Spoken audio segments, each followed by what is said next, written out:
what I've told people is if you're wondering if it's the right time, I would say just pause and know that if it is the right time, you're going to feel a pull. It's funny, Rocky at the end of our interview last week said, "What would you share for the 1946 audience who's maybe hearing this and they're kind of overwhelmed by it?" And I said, and I had spoken at a local progressive church here too, and I said, it's okay to have the work you're doing right now be taking care of yourself. Yeah.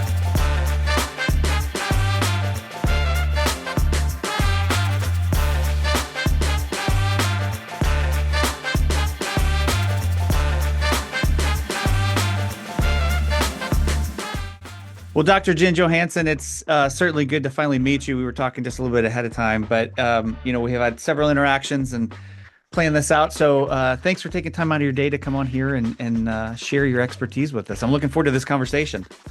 Me too. Me too. Thanks for having me. So just from the get-go, for those that may not know who you are yet, can you just kind of like give us, a little snapshot of who you are and what you do? Sure. So I am from the Northeast, but have landed in the Bible Belt. I'm not from a particularly religious family or region, but I've always felt a sense of spirituality outside the context of religion, which wasn't to me this strange or bizarre thing until I lived where I live now, which is the same city as Liberty University. My original profession is dentistry. I still practice 12 hours a week.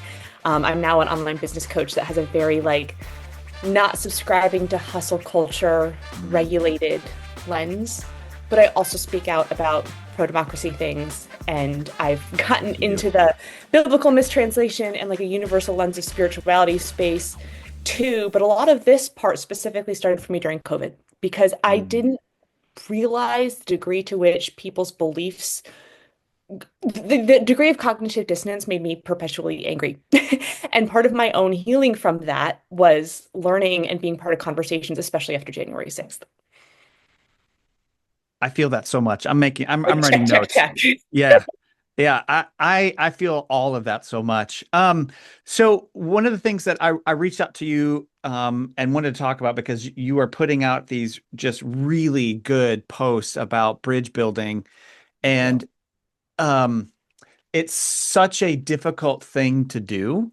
And I really wanted to kind of dive into that with you. But before we do, would you, just for the sake of the conversation, for the sake of people listening, would you kind of define what bridge building means, especially when it comes to the context of kind of resisting all of this, Yes. you know, Yes. framework, Christian nationalism, whatever you want to call it, resisting that?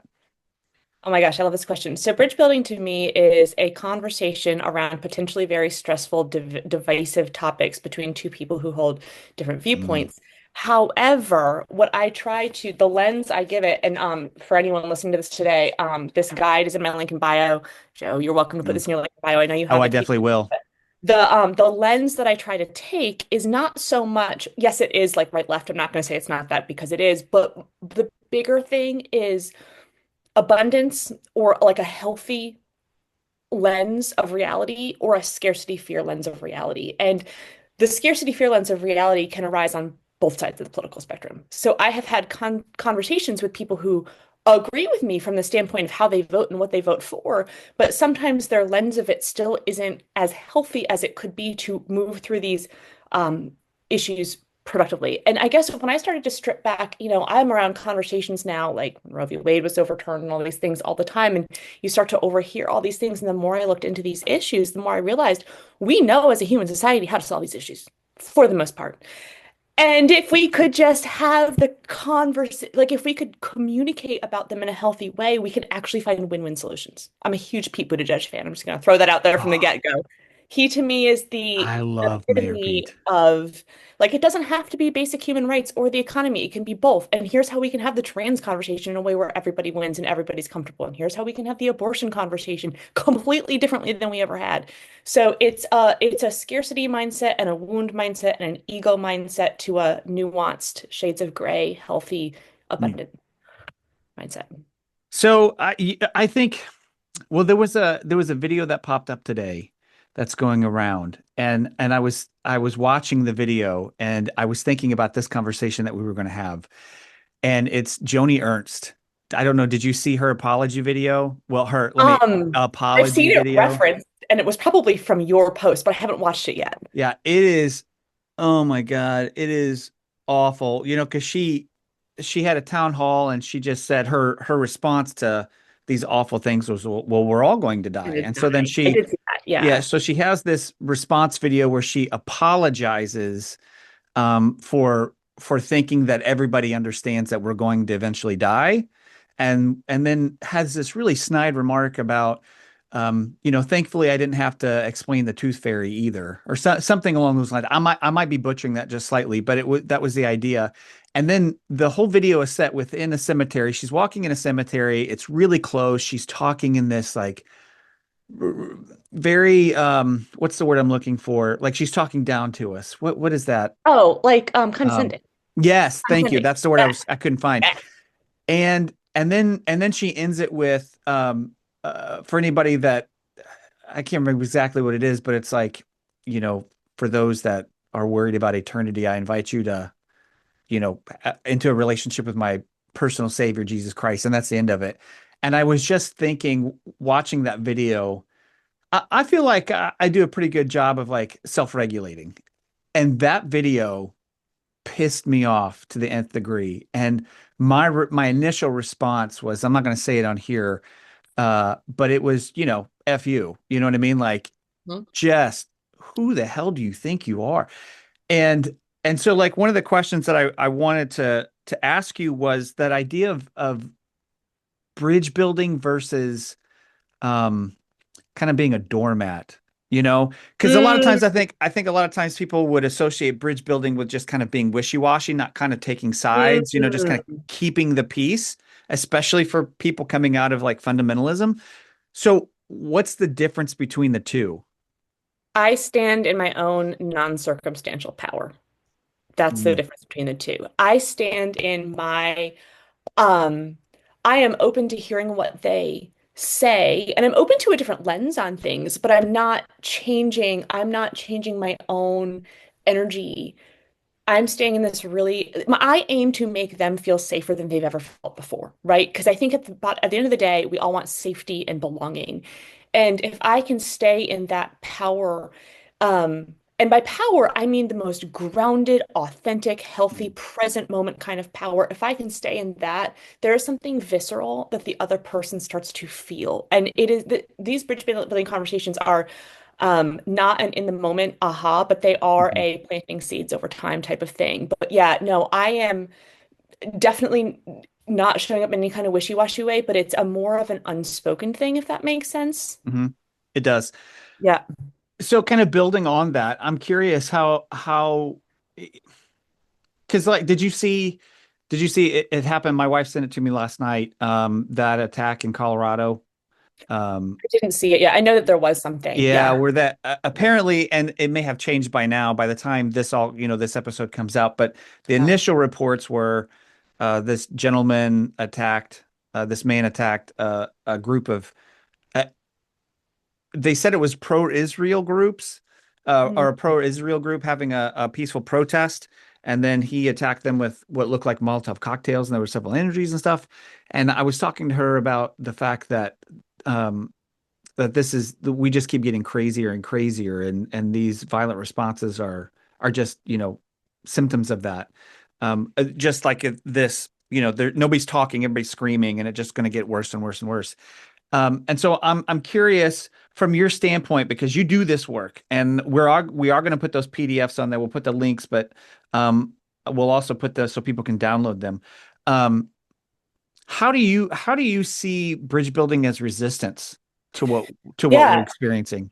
So, honestly, I see it as one of the biggest parts of long-term healing. And some people have said to me as a criticism who agree with me on things like, yeah, but there's so many more urgent things going on right now. And I get it. There are 100%. And this can be slow, but what happens is it's slow. These conversations are slow for a bit, and then they have this momentum and they speed up, and then someone might rapidly deconstruct beliefs very quickly. Mm, And I've seen that enough times to be able to wait out the stagnant part at the beginning.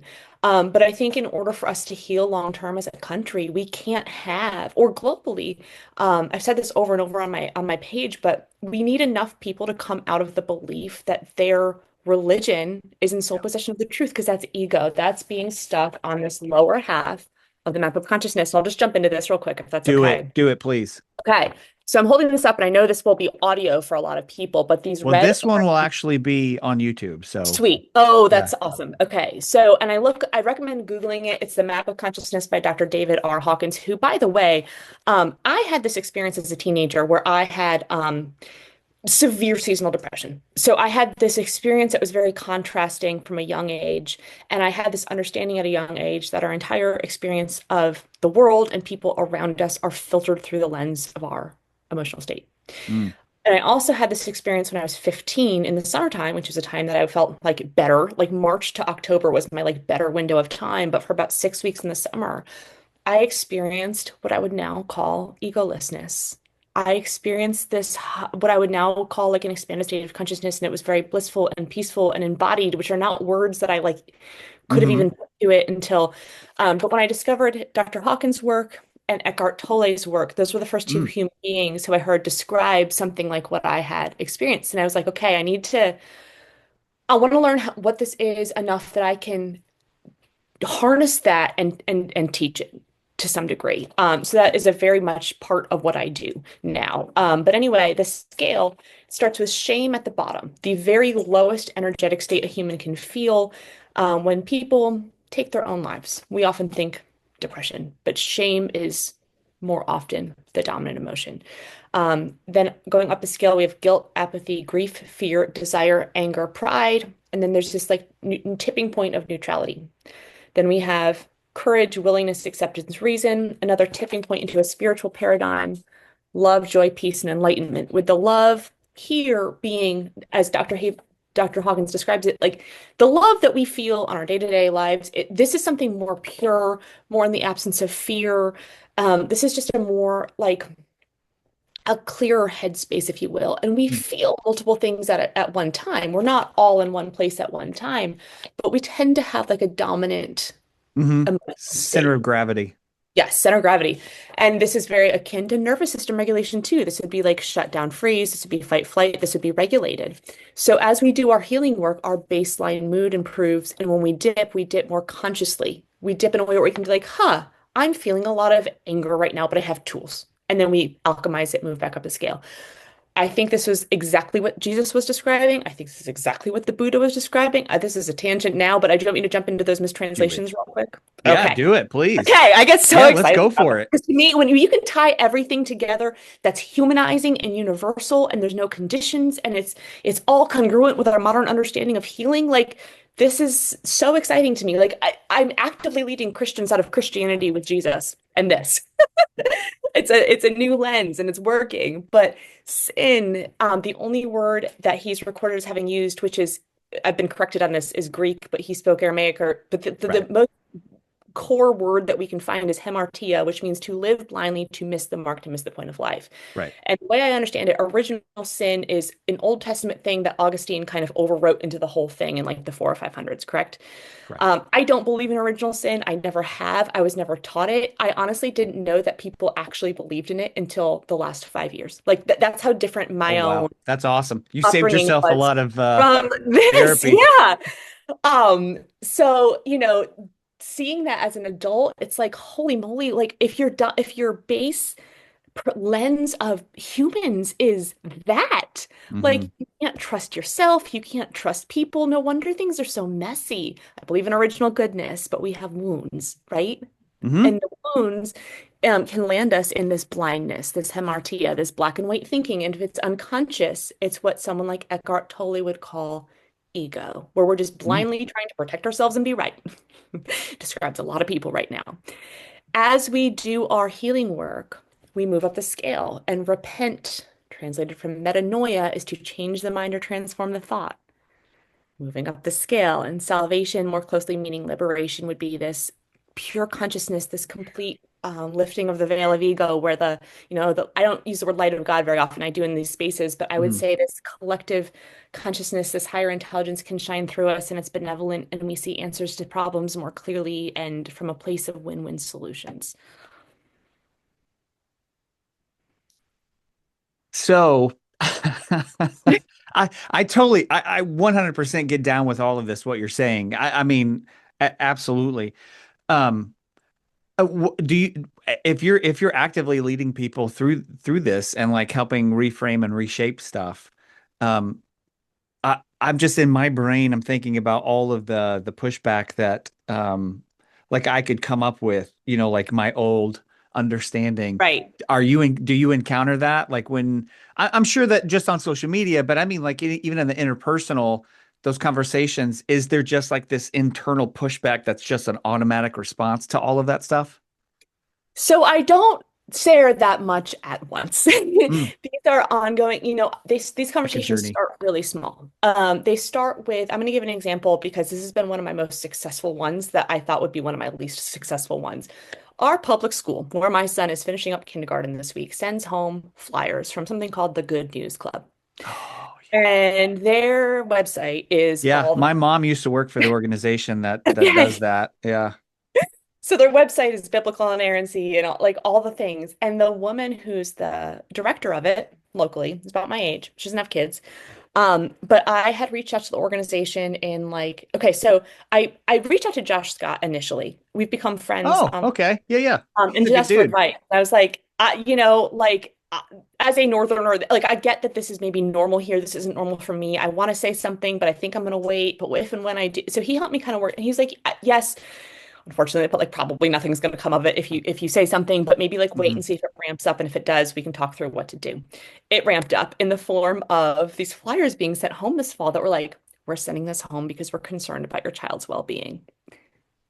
Wait, what? Yeah. Yeah. They sent that home to every child or your Every child? child, to every child at our public elementary school. What? That's And insane. so I thank you. Thank you. So I had ChatGPT help me word this email. And I was like, I wanted to include like I experience spirituality outside of religion. I wanted to include because that's a Yeah. people know what to do with that and it invites curiosity. Because I think people know that they can't use the Bible to argue with someone who doesn't. The Bible has zero authority in my life and it never has. I don't mean that blasphemously. I've just never had a reason for it to. No, and I will tell you this. I Um, say this just to add to that. And even in my Christian spaces, I will say this, that the Bible has the only authority the Bible has is the authority we assign it. mhm. I mean, the only weight it has is the weight that we give it. So, yes. Anyway, go ahead. I didn't mean to Okay, interrupt. okay, Yeah, yeah. okay. So I wrote her this email that ChatGPT, like there's psychology around how to approach these things. Like you start with a like some sort of appreciation or something like it, Right. and then the sandwich thing. Thank you very much. And she happened to call me 2 days after the election. So it was like November, some emails back and forth, some phone tag back and forth, and then she called me. I was sitting right here. I had just gotten off the phone with Rocky Roggio of all people because we've Oh, become friends too. and she's great. I was on her podcast last week, but we were just connected about something else then. So I like hung up the phone with her.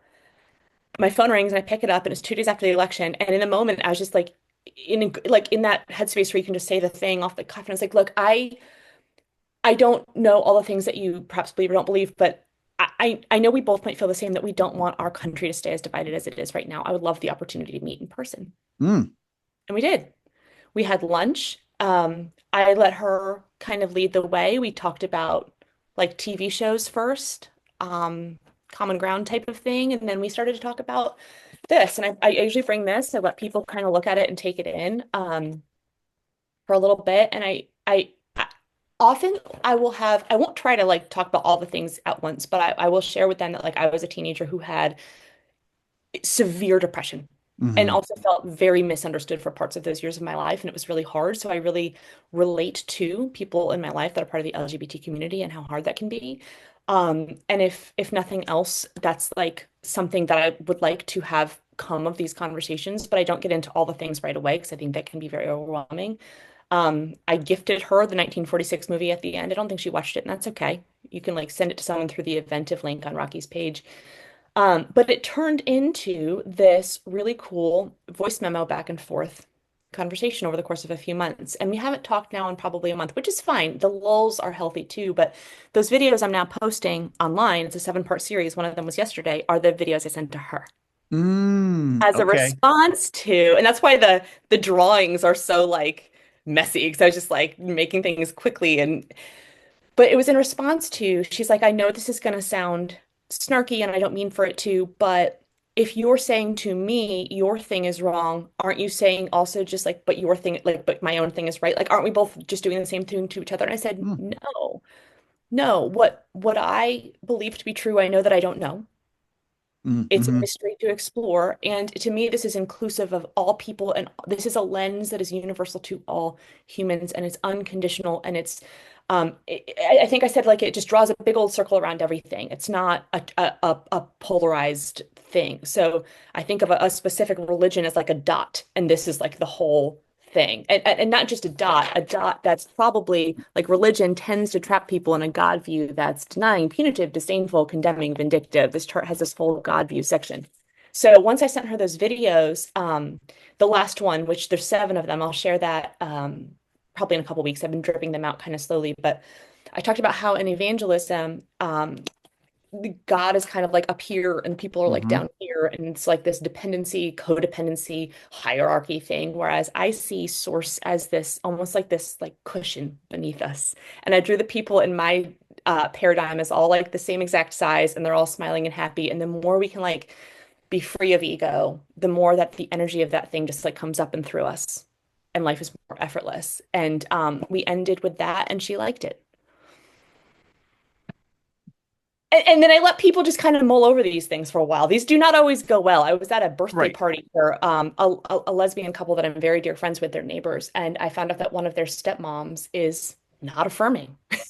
And it kind of blew me away. So I invited her to engage, and she did for a little bit, and then she got uncomfortable, and we paused. Um, but I have a feeling she went home and thought about it. And that's one of the things that you talk about in your in that PDF. If I think it was in that PDF because you were talking about um giving people, what did you say here? Let me find it. Um you talk about kind of the toll that nervous system or that it takes on our nervous system to do these things, like on our mental health and Yes. even our sense of belonging. And um I think one of those things that's really difficult. I've got a friend who's MAGA. I talk about him often here. He's older. He's full on Christian nationalist. And one of the things that I really have always struggled with was giving him permission to just be who he is during Hmm. those conversations, rather than um, I guess it's that same thing that you talked about, right? Like, am I coming from a place of curiosity or abundance or fear and anger and all of those things that can, that aren't inherently wrong, but um here's the question. Okay. Yeah, yeah. I'm gonna edit that. I was looking for it and I couldn't find it, so I'm gonna edit it. But um so you talk about that, like you give them these things and then you give them permission to kind of like step back, right? Like it's not you're not maybe you are trying to inform, but it's not an argument to like, well, I'm right, you're wrong kind of deal. Anyway, that's what I'm hearing from you. But one of the things that you said is look for where their thinking is rooted in fear and scarcity, right? And then how to shift those things towards safety and abundance. And how does, in those conversations, how does giving people permission to just feel how they feel help with that, right? Like, because Right. it's so hard to just do that. Like, I want him to see things my way, right? Right. Right. Um, I think as I've gone through my own journey with this, there's this. So nervous system regulation is this thing that I took my own deep dive on because I was very when I first learned what some of the symptoms are of being stuck in like chronic fight, flight, or freeze, I was like, this explains so much. And with like not just culturally, but like grad school and the first few years of working as a dentist, I was just like on all the time. And I didn't know when you're a high achiever and you try to slow down, and your sense of self-worth is completely derived from how much you do. You yes. stay dysregulated, which is this other huge thing. But I was able to, over time, break that cycle. With my own regulation on board at this point, it's almost like I have a barrier where I can stay in my own regulation. It's not perfect, it's not all the time. Right, By and right, right, large, right. my regulation is not dependent on what they're doing. And it can be disarming in a healthy way for the other person when I can stay regulated because they've never been able to do that. They've never been able to talk through these things with someone who maybe didn't feel the same way as them, who wasn't like maybe attacking them or feel they make Hmm. me feel attacked or whatever at the same time. But when people, so in terms of specifically leading people from scarcity to abundance or from something that's like a lose-lose to a win-win, may I talk about abortion for a minute? Yeah, absolutely. So that comes up a lot. A lot of these conversations that I've had here are with women, and they're with women who have lived in the same bubble their whole life and perhaps now have children in the like private Christian school or homeschool network, and their lens of the world is very sheltered. Mm. And it's been a good place for me to have these conversations because they don't want to cause harm. There isn't a lot of rigidity, there's just a lack of information, right? And there's a lack of places to get good information that they trust because of how they've been taught to not trust certain things. But a lot of these people already know, like, and trust me. And they know me, they know that I'm a mom. They see my pictures on social media, being a mom, like involved in the community, etc. And with a lot of these people, they'll say, "Oh, I mean, I can't stand Trump, or he's not the best option." And and sometimes they'll say, "May I ask if that's still how you chose to vote?" And I'd love to just get this, be transparent, all the things, because I think that's how these conversations happen most effectively. And they'll say, "Well, of course, because I mean, I can't vote for anyone Democratic because abortion." To which I'll say, I try not to make them feel like it's a gotcha moment ever, Hmm. right? But like I might say, would it be okay if I explained a little bit about what the data says about these policies? And to which they say, yeah, usually. And pro-life policies lead to more abortions. Pro-life policies lead to more infant and maternal mortality. We know, like the Netherlands is one of the best examples of a country who's doing it great. It's comprehensive sex ed, it's access to a wide variety of birth control options. There's this awesome book I just read called Ejaculate Responsibly, A Whole New Way to Think About Abortion. And it talks about male That's responsibility. It's great. And it's punchy, it's quick, it's that's a like new t-shirt. 25. Yes. It's 25 different reasons why abortion's a men's issue. And like if you just read the like title of the chapter, you get what the thing is. So you could skim it and get, a lot of context. But the thing is that we know like having the pro-choice, pro-life conversation is kind of a dead-end conversation, I Hmm. think. Um, Having a hey, we know how to reduce the rate of abortion and the re infant mortality rate and the maternal mortality rate, and these are the policies. While it's not perfect, it's much more productive, much more Mm-hmm. productive. So that reframe, and I've had people say to me in the moment, like, oh, well, that's just data or something. Like, I'd love to understand better, like, this data is human lives. And if it's about preserving that, I'd love to, and usually they don't have much to say after that. And I have to think they go home and think about it. And sometimes in that conversation, I weave in suicide rates for LGBT people, especially teens, especially trans kids, and how with the appropriate care and one caregiver who is affirming, it's from what I can find back, Yeah. not it's equivalent with any other team. And that's so powerful. So powerful. So, it helps. I don't go there with people who like it's funny. The biggest criticism I've gotten online is from people who are like, why are you even trying to talk to them? I see Why are you that even all the trying that? time. Yes. And the thing is, my own shades of gray thinking, or at least what I try to have, is that not all of MAGA is this like angry male, toxic masculinity, like wearing, Mhm. they're not all that. There's a lot of people who like it is possible to have a conversation. And there has to be, the more regulated I've become myself, the less attachment I have to an outcome. Mm. So sometimes these conversations don't feel like they're going anywhere. But if I, but what I'll add the caveat that they usually do over time because I have enough traction with this now to Right. see that. They've almost always had really good traction over time. But I choose who I have them with, and there are plenty of people who are in the most conservative of communities who are open to a conversation. You know, I resonate with that deeply. One of the things that I say often, and it's still super disappointing, is um, leaving kind of like that right wing fundamentalist world that I grew up in and kind of was educated in. And then kind of navigating, and it's not, of course, it's not this dualistic, right? But just for the sake of the Right, conversation, and then right. kind of coming into more progressive spaces. One of the most disappointing things I've discovered is the same fundamentalism. It's Yep. it it's it. I say like, and my fundamentalist pastor growing up combed his hair to the right, and then all of a sudden I come over here and I see the same thing, except the hair's just combed to the left, and it's the same. It literally sounds exactly the same to me. It's just different language, but it's still the same Sunday suit, and it's still the same hellfire damnation. It's just pointed at different people, So and that's somebody with left-leaning views who's in this part of the scale. And I will, sometimes the comeback from somebody will be, well, people on the left are XYZ. And I'll say, some people on the left are here. That's Mhm. true. That's true. But my aim is to have more people. And when people can, I think when I can identify the shades of gray on both sides of the political spectrum, if you will, like the parts of consciousness, it makes it more productive because they know that I'm not just trying to make everyone like a progressive thinker to make them a progressive thinker. I'm trying to make everyone a healthy thinker and a healthy human. And it takes some deep reflection and some willingness to go on a bit of a healing journey. But I'm able to share so much of my own journey where, like, before I went on my own sort of like inner deep dive, I had gut issues, I had sleep issues, I had infertility.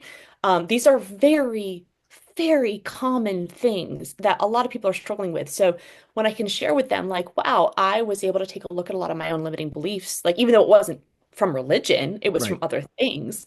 And I was able to like shed them. And as I've become like internally more free, like all these health things have Hmm. cleared up. Like that's a motivating thing That's for a lot interesting. of people. Yeah, So how do you handle, because like of course I'm picking up everything that you're laying down, right? sure. Um, but in these conversations, and you are like when you say Bible Belt, like you know, you're in Liberty University is your backyard, so that's Bible Belt. Yeah. Um, and ground zero for really ground zero for the MAGA movement, honestly. I mean, because it was it was Jerry Falwell Jr.'s endorsement that actually gave credence to Trump's campaign. Hmm. And then of course, all of this stuff comes out about why, later.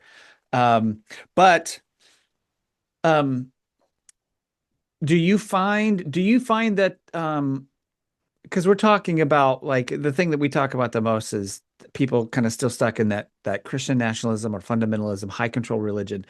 Do you find that people are willing to hear what you're saying? Because I'm just I'm thinking from where I came from, if somebody had come to me, I mean maybe it is like you just say a seed being planted, but if somebody had come to me and said, "No, no, no, no, that's not what salvation means," or "No, no, no, no, that's not what sin means." Like even now, like I internally I can hear, though that Right. Right. that You were, pushback. yes, you were in that for years. So like I get a lot of no's too. Like Yeah. often have a conversation like this and it's a text that goes unreturned or it's a like no thank you. And I honor that. I respect that. So I think I've just mm, to come back to my own healing and regulation journey, I've been able to like depersonalize. Like I don't, Hmm. it doesn't, and I'm able to sort of like metabolize icky emotions pretty quickly, which feels like a superpower, honestly, at this point. I think Seriously. my own painful experiences that I had in my own life, like I've been able to transform them, if you will. And I think any of us can do this. But I do feel like at this point, like I can go into a conversation or initiate and have like a not great outcome, which is a person like being angry or, I get a lot of no's, but like it's kind of like any kind of like sales, even though I'm not trying to be manipulative in any way or sell people anything, but you get a lot of no's and you get a few yeses, and the ones that are yeses don't necessarily turn out the way you want them to. But Hmm. it the times that I've seen progress have been so rewarding. And then to be able to share these skills at like a bigger level, it feels like it's just like this. I feel like if I'm not doing this, I'm suffocating to some degree. And if I am Mm. continuing to put myself out there and have these conversations, like, and this is where I guess I always have had this belief in divinity of some sort, even though I don't see it as like a theistic Right. kind of God, but like there's something that flows through me that's like the universe being like, keep going, keep going. Like it rewards me with this emotional, safe, good, grounded feeling to have these conversations, which is paradoxical because yes, they can feel gross too. But like there's like this emotional reward that I get from having them. Well, let me ask you. Because I'm just sitting here thinking, and yes, I I understand what you're saying about like because it's the same thing with the work that we do, right?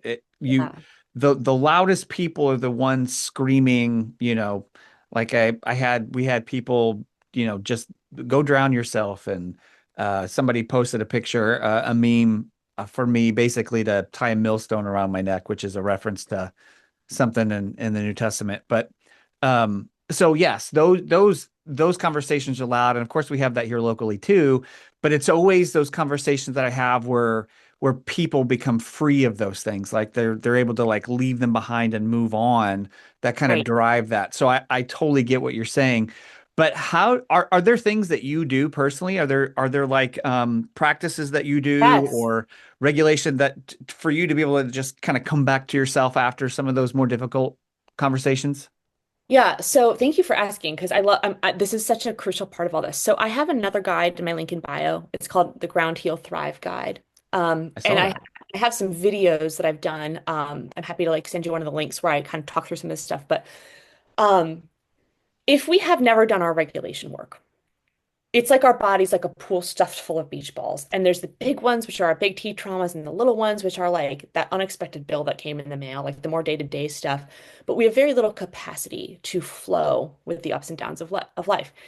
I feel like because of my own healing work, the first step is to like ground into a sense of safety in yourself that expands the size of the pool. And then over time, you're able to remove these beach balls. I weave this into everything I do, even in business coaching. I call it ground, heal, thrive. Feel safe, get the old stuff out, and then function really well on the other side of some of this. But in this, so I have, because my system has so much capacity, there's not a lot that sticks anymore, which Mm, is amazing. But when it does, the simplest thing that I find most helpful is I practice just like orienting my body in space when I feel good. This is so boring, but I think it works really well. So like right mm, now, feel regulated, like feel the surface of your body on the chair, right? Because we're in our head so much of the time, not in our body. You're just like slowly scan the room for details. I do this. I used to have reminders go off my phone a few times a day to do this, but now I do it like when I'm like driving or but multiple times throughout the day, I have these micro moments, like 10, 15 seconds of just like orienting to my body in space. I'm not trying to do deep breathing, but I am trying to tune into my breath just to notice it. And then when a really uncomfortable emotion comes up, whether it's from one of these conversations or anything in life, um, I like we had a certified letter come from the IRS last week, and it took us days to actually get it delivered because we kept missing the guy. When I got this notification, I was like, you think the word like, what does the IRS want to send me this like? And it ended up seriously. fine. But like I do this again. So you do the grounding exercise, you feel your body in space, you tune into your breath without trying to change it, you slowly scan the room for details, and you let that emotion be there as Mm, you ground yourself. And there's this huge field of research that when we can be present with an emotion, it peaks and starts to fade within 90 seconds. The mm, physiological response in our body. Now, that's not perfect. And of course, if it's something like grief or betrayal, or if you're very dysregulated in the first place, you like literally just can't stay present with an emotion like that, or it can make you feel worse. There's all these caveats and nuances. But for the most part, I can like have an icky thing happen and then I just feel into it in little micro doses throughout the day. And by the end of the day, it's usually gone. Or by the time I wake up the next morning, it's gone. And then sometimes, so when we learn what fight flight feels like and when we learn what freeze shut down feels like, and we're often in like a blend of the two where we have like scattered energy and defeated energy at the same time. But learning what they felt like, freeze shutdown, I thought was something that was unique to me, that was a weird funk that I got into that other humans didn't experience. Like, I know that sounds crazy because we all experience these things, but I didn't know how to articulate it until I learned about nervous system regulation. It just felt like this place of defeated energy, shame, guilt, but just this like mucky place that would come over me. And once I learned that that was literally just like a nervous system like collapsing kind of response. I was like, mm, okay, well, what works for me when I'm there? What works for me when I'm there is sleeping if I can. If I'm in a place where I can take a little nap, I come out of it. For some people, it's working out. For some people, it's like a bath. When I'm in fight flight, I've learned mm, mindless house tasks, like tidying up without any agenda, without like just like mindless things that make my physical environment feel a little bit better it kind of distills that fight flight energy. And sometimes we're in freeze shutdown. When we come out of it, it's almost like we have some fight flight energy that like needs to burn off before we get to like a good grounded energy. So if somebody's been in a really shut down state for a long time, fight flight can feel worse Mm-hmm. because you feel anxious for the first time after feeling numb. But that is a transitional phase in the regulation, if you will. So knowing that gave me a lot of, as I was coming out of my own dysregulation over the last decade, like knowing that that was temporary was important, knowing that the 90-second rule with these emotions is important. But I weave nervous system stuff, the map of consciousness, this beach ball analogy into like everything I do. That's really interesting. That's really interesting. I find it very interesting that depending on what your nervous system's doing, what your body's doing, you have a different response that is helpful. Like the Yeah. versus the nap versus the mindless tasks. Um, that's really interesting. It's I so powerful because if you know you can go in a situation and get dysregulated, but you know how to come out of it quickly, Yeah. you become much more fearless with anything.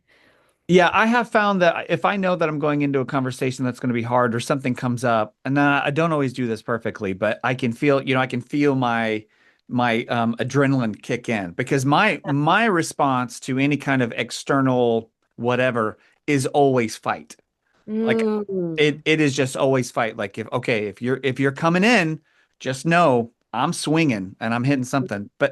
And that's not always great, right? Like that's just not always a healthy response. Sometimes it's fine, but whatever.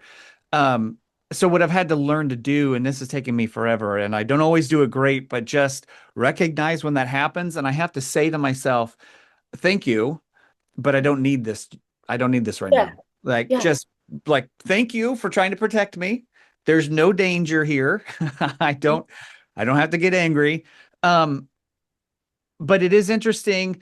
And let me ask you this. This is not part of anything, but in the conversations that you have, especially when you're talking about this like self-regulation or self-regulation or this healing work, are people that are in those coming out of those high control are they able to hear you? How is that a process for them just to even recognize, oh, my body is doing things it's supposed to do. I'm not broken, right? Because you mentioned it earlier, that idea of original sin. I mean, that's baked into everything. Even if Everything. yeah, I grew up Free Will Baptist and we didn't Oh, believe in original sin.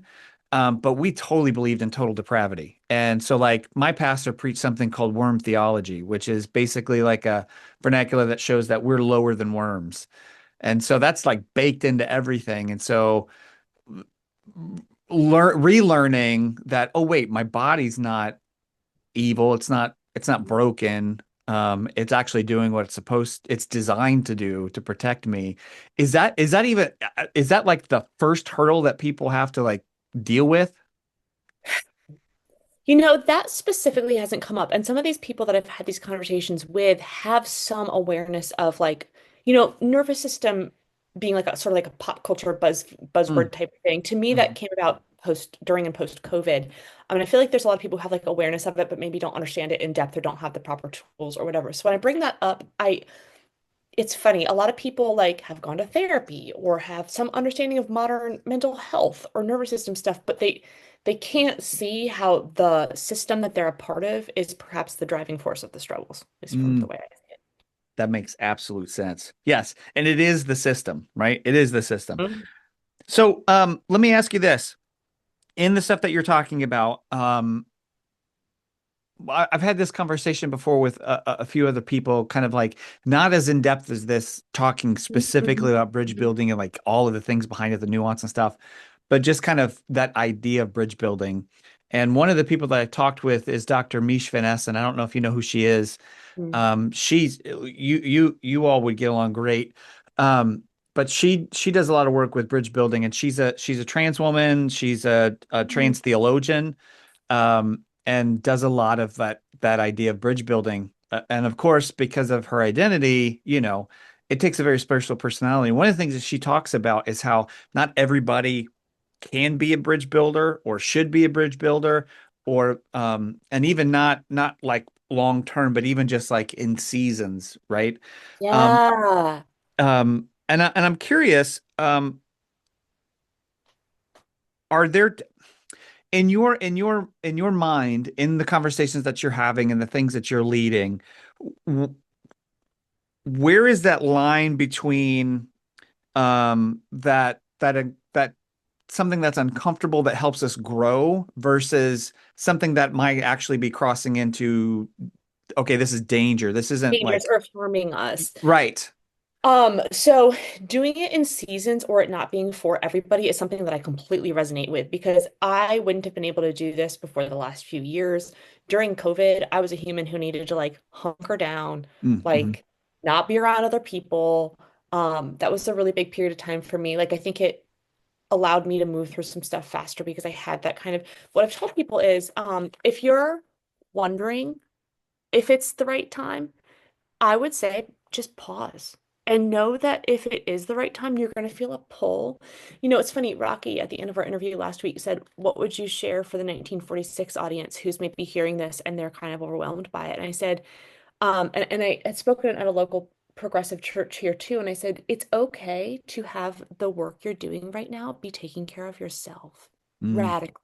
Because I really believe that if our consciousness is all connected and like if you're just feeling like pissed all the time, like or like that was me during COVID. I was just like, I just don't get this. Why is everyone around me so idiotic? Like, like I don't feel you just like That's, feel like, what is this? I've known these people for so long. I didn't know this was their belief system. This is crazy to me. I feel that. But like if we are radically taking care of ourselves, if we are doing our own healing work, the collective consciousness still benefits from that. And when you get to a place where you feel a pull to have these conversations, you will be infinitely more powerful. Mm. Hmm. I like that. So how does somebody, and of course there's no way you can answer this for everybody, right? Like it's just going to be so subjective. But are there things, warning signs that people can pay attention to, like where if they're wanting to jump into that, especially for people that are coming out of these spaces and they're like, okay, I feel like I start feeling that pull back into like, okay, now I can start having some of these conversations. But are there warning signs that you would, I don't know, give to people? It's like, okay, this is not just something that's going to grow you. This might be something that harms you, or is that just so subjective? So like I did EMDR a few years Mm. ago.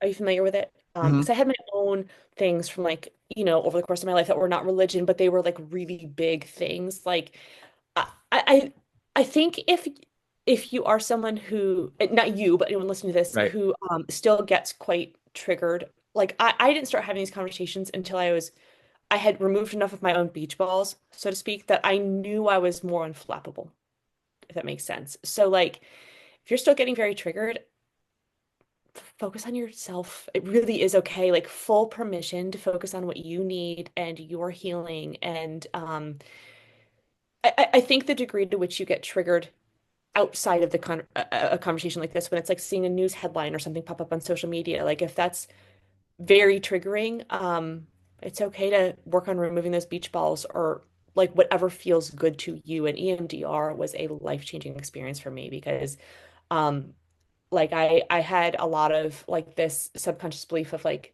why is what like feeling unseen and unheard, like a lot of anger around that would carry into like when this was happening during COVID at my office. And I was like, I'm from New York. Like people in my life are struggling. Like I'm sharing with you real life things that are happening. This isn't something I heard on the news that could have been distorted and blah blah blah. And people would be like, "Yeah, I don't think that's real." And that was Yep. so I was like, so that brought up all of my like unseen, unheard, like how Yeah. but if that's something that feels true to anyone listening to this, I'd say just unapologetically focus on the healing work. And Mm. there's going to be plenty of struggles we all face as a human society, and maybe there's going to be something down the road that feels more. I think the people who are meant to be doing this kind of work right now, it's going to feel like I just feel a pull. That's the best Mhm. way I can describe it. It's like a positive, like something positive I'm drawn toward, and I feel pretty unflappable. The dental office where I currently work used to have cable. Thankfully, we don't anymore. And Fox News was on multiple TVs all day long.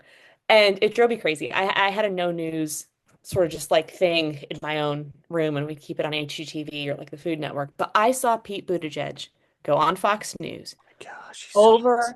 and over and over. And that gave me so much belief of what it would look like to be, like I said earlier, like you are uncompromised in the beliefs you have and the values you have because they're from this place of abundance. And when you're just dealing with ego and scarcity, when you can just be unflappable, it loses its momentum. It doesn't have anything to feed off of, right? That is so true. So that's an I feel excellent like, bullet. and this has nothing to do with what we're talking about, but you just brought it up. I feel like Pete Buttigieg is a perfect, not perfect, perfect's not the right word, but a like if you want to look at integration or whatever Yes. whatever the word is, like it's Pete Buttigieg to be able to walk into those places or be asked really difficult conversations and knowing that everybody in the audience does not want you to succeed. They want you to fail. They think your existence, your marriage, your family are wrong. And but then to be able to communicate in a way that they can hear you and then realize, oh wait, he's right. And It's he just wants what I want. We want the same thing. We're all yes. human. We want safety and belonging and predictability to some degree. I have this vision that I've been saying over and over. I'm pretty sure he's running for president, Oh, right? I think so Like too. Totally official. agree. I want to be like some kind of person involved in his campaign. Let's just I put that out want there. to, I Speak went that down into the this universe. whole rabbit hole. Well, it's funny because I went down this whole rabbit hole with ChatGPT of like, I don't think the old way, like I'm a dentist, like, but I don't think the old way of qualifying for these things is going to matter much longer if it even Mm-mm. matters already. And like, what could I bring to the table? Like, I think what I can bring to the table is this understanding of like when something's being filtered in a way that's, and so I've been speaking this into the universe. I said this on an interview for the first time like 3 weeks ago. I shared the little clip of it, and then like the next day, so that day, later that day, around the same time, or at least the same week, was when he did his big Iowa Hmm. town hall, and Adam Mockler interviewed him. The next day, Adam Mockler started to follow me, and we've been now DMing pretty regularly. It's And it was awesome. so like I'm just gonna keep putting these things out there. I'm gonna keep, and this is the least like the difference between me 10 years ago would have been like, I have this goal and I have like no attachment in this thing. This vision is free to change. This is again just like this thing that I feel pulled toward and I'm just letting it Let's just evolve. do it. Let's There's go. no attachment. Yeah. I love that, number one, and good for you. But I have also I think it's the thing that's being missed in Mm, all of these things. So like the you have we had a little conversation beforehand and you were talking about that the what's it called? The levels of consciousness, map of consciousness. yeah. And I use kind of like the spiral dynamics, and again, it's all just different language for talking about the same kinds of things. And one of the things that we've come to realize here in the work that we do locally is that so many people are coming out of systems where they have felt disempowered, right? Mhm. Either, it's like, why is God doing this to me? Or why does life keep blah blah blah? So that I'm not in charge. There's some outside thing forcing its will upon me. And then you have this very mythical kind of tradition wrapped up all into it. And so it makes people feel very disempowered. And Yeah. it's important how we communicate things for people that are kind of in that burn it all down, right? They're tearing things apart. Because if we communicate in ways that bring them back into those disempowered like feelings of from before, it doesn't matter what we're saying, they're never going to hear it No. because it just their body responds just like they were or where it was in those spaces. And I have long felt like, especially here in Florida, with some of the groups that I volunteer with, one of the things that they are terrible about is they do a good job of communicating and like whatever with the people that agree with them, but they are awful Oh, at yeah. reaching the other side. They have zero idea of how to talk to them. And it feels like beating my head against the wall. Like you guys are missing all of this. And so I love the fact that like, if you could bring that to even just like the larger stage of a political campaign to be able Yeah. to communicate to people, like he does in Iowa and California and then Florida. I just think that's a roadmap that leads to good things, regardless of where you're. coming from? So Abigail Spanberger is running for governor in Virginia this year. We have our governor elections in off years. Glenn Youngkin is governor right now, and when he ran, he used an example of abuse that happened before any bathroom laws changed, and claimed that it happened because like it was this whole and like there's so much factual information out there that if Mm. it can be brought to the forefront, we can actually find really good win-win solutions to these things. But anyway, when she started to run, I read about her a little bit and I was like, she has the potential to reach people in the middle. I know she Hmm. does. And I ended up she has this there's a volunteer website, and back in like she announced that she was running in November. I want to say it was like December. It was like, do you want to like call people, hand out flyers, Hmm. whatever? And there was like an other box at the end. And I had ChatGPT help me like kind of like summarize what my body of work is related to all of this. And I ended up on the phone with her director of communications a few days later. And now we're in touch somewhat regularly. Dang, There was a Jen. gap of time where we didn't talk as much, but as I've continued to get communications from her campaign, there's one recently about abortion, and it talked about women's reproductive freedoms. And I wrote back to him and I said, yes, and can we have this include that this is going to, what she wants to do is going to lead to fewer abortions and fewer maternal and infant like deaths. This is like, yes, and like we need that. We need that to have. And one thing Pete does so well is he validates like the pain that the person's Yes. feeling who's like lost their entire industry in the middle of the United States in a part of the country that feels forgotten is real. And replacing their job with something that is not at all what they used to do isn't a sound Mm. solution, but then he proposes ways to like come up with something like different and better while also validating their pain because they're human and they've lost their sense of belonging and their tether and their sense of identity. Um, yeah, I would I would love I would love to get to work with him. And I'm just gonna keep putting that out there to the universe. I think so I had this conversation with ChatGPT the other day. Okay, after Jake Tapper's new book just came out. You know what Yeah. I'm talking about? And there was an interview with Piers Morgan. Is that his name? The British Yeah. guy? Yeah. Yeah. And then a few other people, and Adam Mockler was on the interview. And everyone, it was Piers Morgan and three more conservative people and Adam Mockler. And after the interview, I asked ChatGPT, I wrote down all five of their names, and I said, based on what you can find about these people publicly, how would you rate their ability to see reality clearly on a 1 to 10 scale, taking into account like tribalism, ego, all of the Hmm. map of consciousness type of stuff. And it spit it out for me. And then I ended up in this long conversation with it. And I said, if you were to look at everybody right now who has the potential of stepping into leadership in our country, who would be the top five people you would choose, and who would be the absolute most clearest lens of reality to find these sort of like win-win solutions? And it said hands down Pete Buttigieg, hands down. And I thought that was so cool because I didn't set it up. And I asked it afterwards. I always double check. I'm like, are you telling me this because you think? And like, no, no, no. This is objective. This is looking at the way he comes across. He has such a balanced, integrated. Yeah. I want to honor your time, but I think it was really important that you talked about, you brought it up, something that Pete does, but something that I think is also missing in a lot of the conversations that people are going to try to have is recognizing, no, no, no, there is real pain, there is real fear driving, or loss, grief driving a lot of the conversations.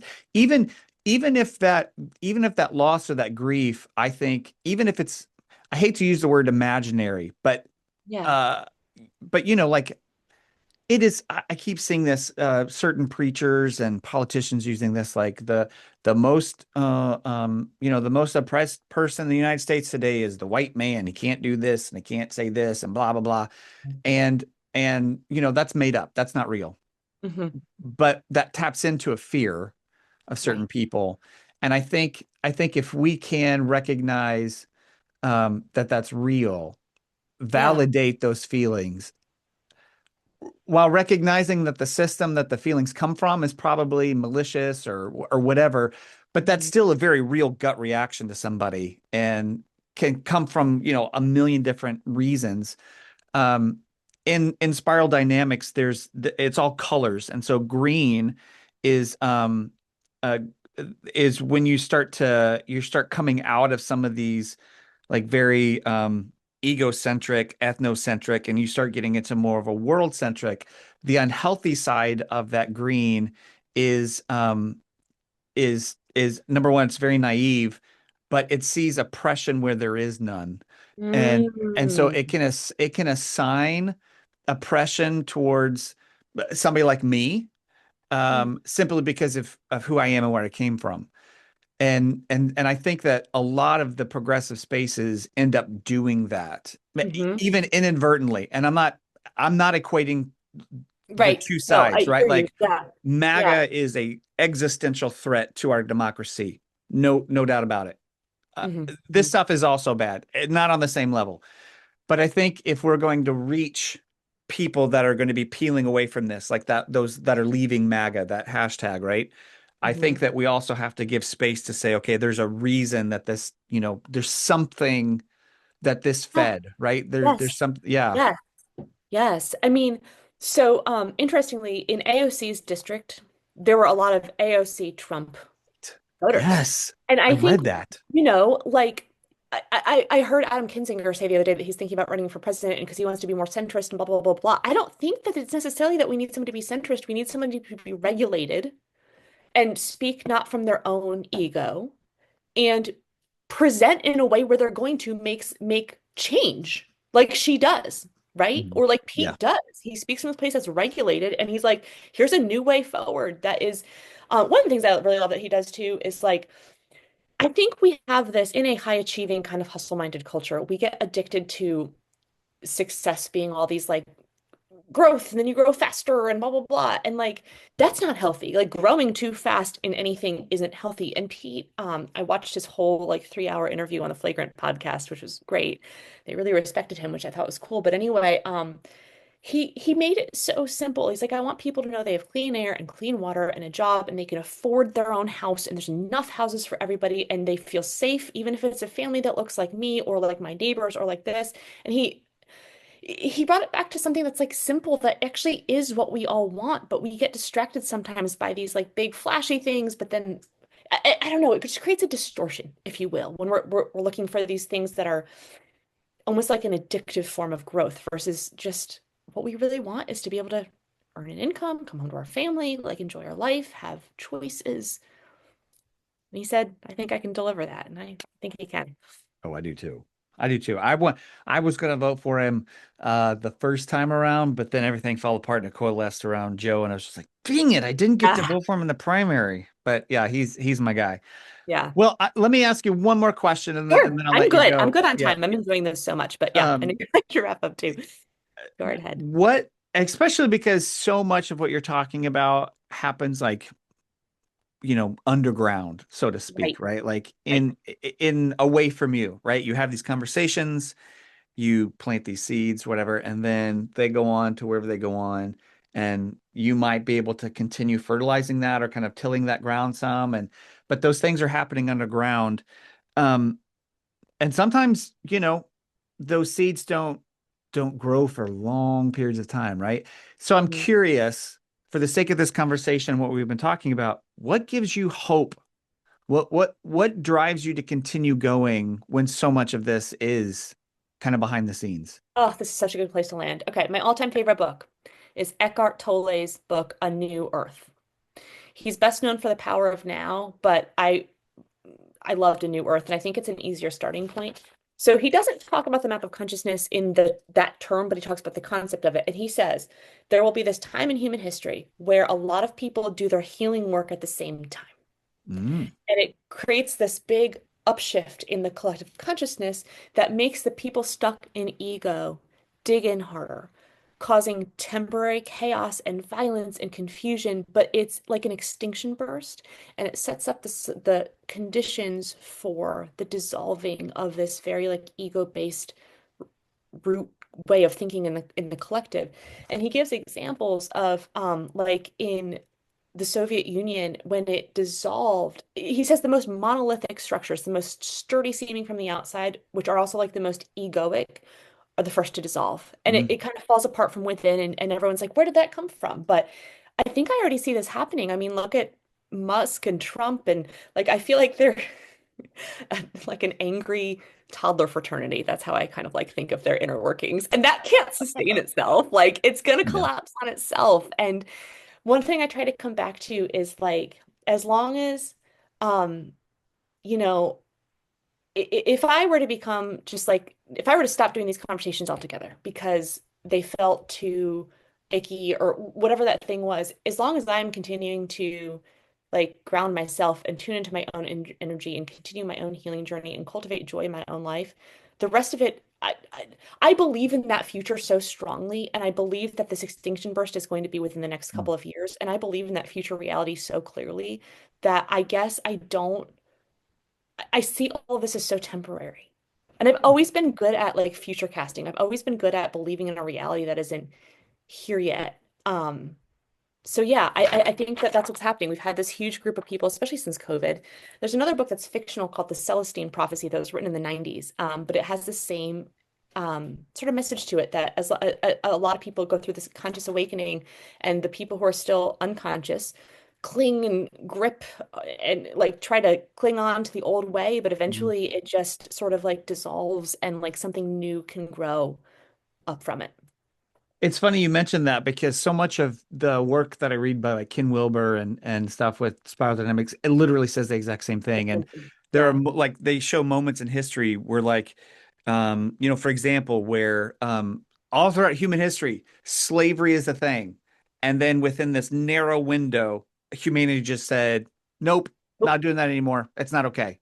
And it was just like, and so again, it's whether it's that map that you've got or the spiral, it all shows the same thing. Like once a certain amount of people kind of move into that next stage of consciousness, there's always a group of people that are invested in keeping things exactly the same.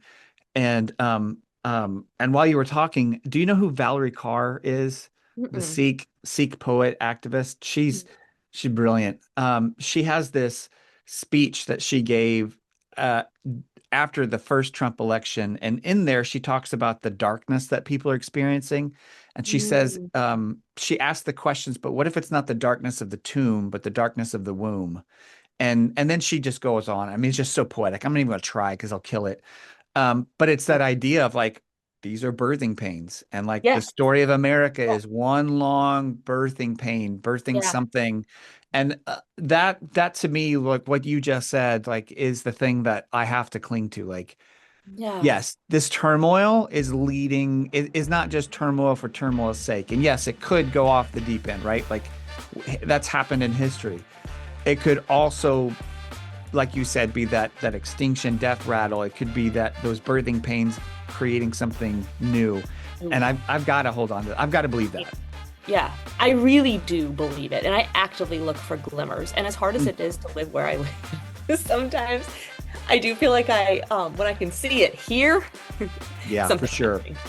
Yeah. So, Dr. Jen Johannsen, this has been such a good conversation. I have so many more questions, and I'm sure that we will have more. do it again. We'll do it Yes, we again. will absolutely do it again. But if somebody's wanting to get a hold of you or want to follow your work, how would they do that?